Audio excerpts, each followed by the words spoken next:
Hello and welcome to Maths with Jacob. This lesson will focus on index notation. Index notation is used to make multiplication expressions in algebra more manageable. It is a short way of expressing long forms of multiplication using pronumerals, or just numerals.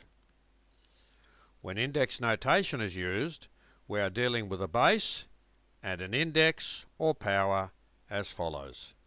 So we have a base and we also have an index or a power. They mean the same thing. Let's look at a few examples. If we have a times a, the short way of writing that is a squared, or a to the power of 2. The base is a and the index or the power is 2. M times m times m is m to the power of 3, or m cubed. The base is m and the index or power is 3. And here we have k to the 4th, or k to the power of 4. K is the base, and the index or the power is 4. So for each of the following, find the base or the bases, and the index or the indices with respect to the pronumerals only. So sometimes we have one index, or we might have more than one. And another word for that, of course, is power or powers. Let's have a look what this means. If we have w to the power of 6, the base is w, as we saw here. The base is always in that position, so the base is w. So there's one base, and the index is 6. And that also can be referred to as a power. Now, it's with respect to the pronumerals only. We're not worried about these terms here. So 9y to the power of 5, the base is y, and the index is 5. 8m to the power of 7, b to the power of 9. There are two bases, one is m and one is b.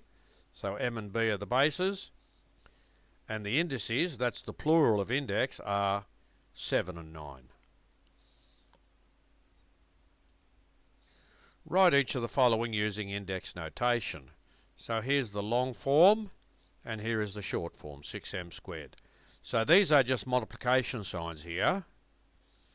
And we saw earlier that m by m is m squared, and that's our 6. Here we have multiplication of all those terms there. I'll just do this once more only. Whenever you see that there, that means multiplication. So from now on, that's the convention I'm using. Anytime you see that there, that symbol, it's not an X, it means multiplication.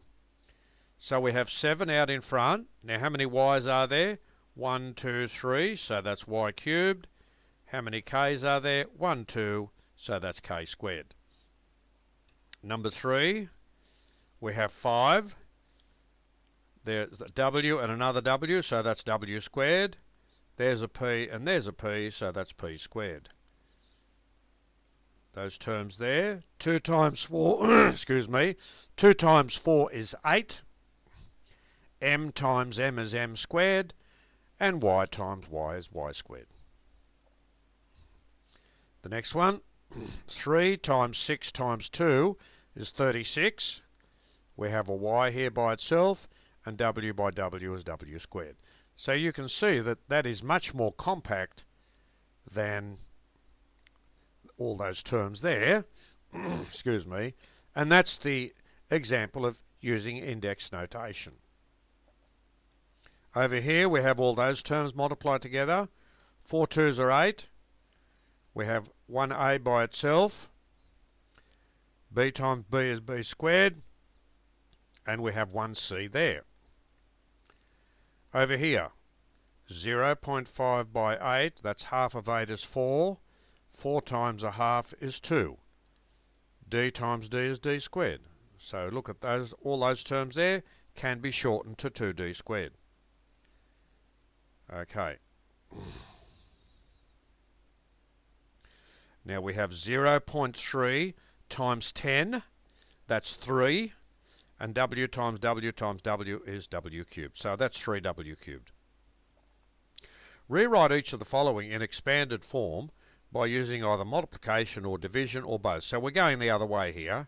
So m cubed can be written in that format. 5y squared can be written like that. N over 4 is actually n divided by 4.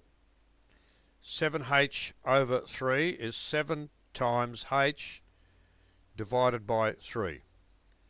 6p squared w is written that way. And 7y squared over 3k is written that way.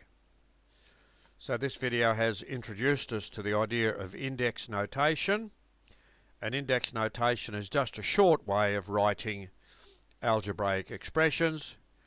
We've seen that for index notation we have a base and we also have a power or an index.